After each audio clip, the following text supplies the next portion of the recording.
door that shouldn't exist. I noticed the door on a Tuesday night, which felt wrong because Tuesdays never carry surprises. They're the kind of days that slide by unnoticed, quiet and forgettable. That's why I knew immediately that something wasn't right.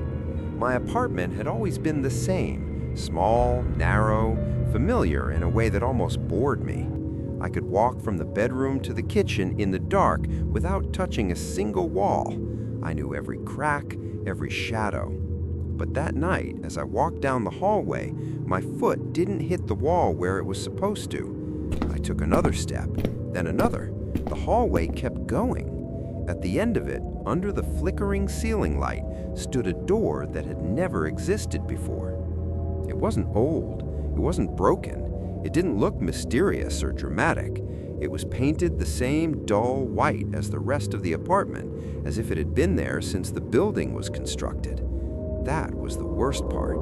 If it had looked out of place, I could have dismissed it as stress or exhaustion. Instead, it looked perfectly normal, and my mind rejected it completely. I stood there for a long time, listening. The apartment was silent, but the silence felt thick, like something was pressing against my ears. I reached out and touched the wall beside the door, solid, real. I pressed my ear against the door itself. At first, I heard nothing. Then I heard something so faint I almost missed it. Breathing, slow, controlled, as if whoever was on the other side didn't want me to know they were there.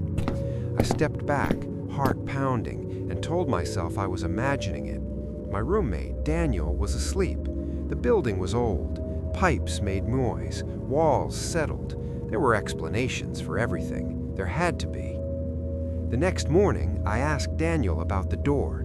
He didn't even look confused. "What door?" he said casually, pouring coffee. "The one at the end of the hallway." He glanced at me, then down the hall. "You mean the storage door?" We didn't have a storage room. I had lived there for 2 years. I knew that for a fact. "That's always been there," he said. "You sure you're okay?" I didn't argue. I didn't know how to explain that a door had appeared out of thin air without sounding insane. But that night, when the clocks all stopped at the same moment, 2:17 a.m., I stopped pretending it was nothing. I woke up to the sound of something shifting, not footsteps, something heavier. The hallway light flickered on by itself. From my bedroom, I could see the door at the end of the hall. The handle, there hadn't been a handle before, slowly turned, just a fraction, then stopped. A piece of paper slid out from underneath the door. I didn't want to pick it up. I knew that once I read it, something would change. But curiosity won, like it always does. The paper had only one sentence written on it, in neat, careful handwriting. "Do not open the door alone." My hands shook as I dropped it. I told Daniel in the morning. He laughed, but his laugh sounded forced. That night, I woke up to find him standing in front of the door, motionless, his face blank, as if he were listening to someone whispering from the other side. "It knows my voice now," he said softly, without turning. "What knows your voice?" I asked. He didn't answer. Daniel never came back to bed that night. By morning, his room was empty. No phone, no keys, no sign he had left. The door at the end of the hallway was slightly open. Against every instinct I had, I approached it. The air spilling out was cold and smelled faintly of dust and something metallic. Inside wasn't a room. It was another hallway, longer, darker, and lined with doors on both sides. Some were open. Inside them, I saw rooms that looked like homes, different lives. And in every room, someone stood perfectly still, staring at their door, waiting. I found Daniel sitting at a table further down the hall. Across from him sat another version of himself, smiling in a way that made my stomach turn. "It's simple," the other Daniel said calmly. "This place keeps things balanced." I understood then.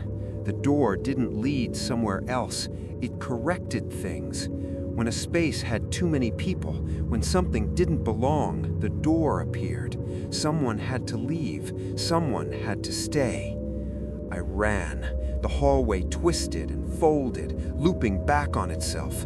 No matter how fast I moved, I always ended up back at the door.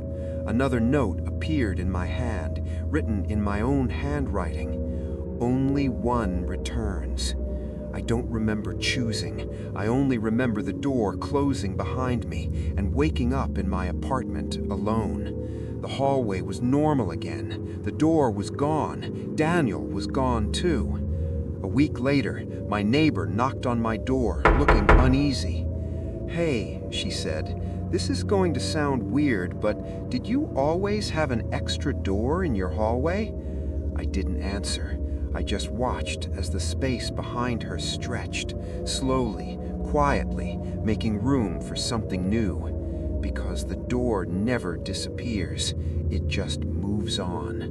And someday, when you notice a door that shouldn't exist, remember this: it's not there for you to explore, it's there to replace you.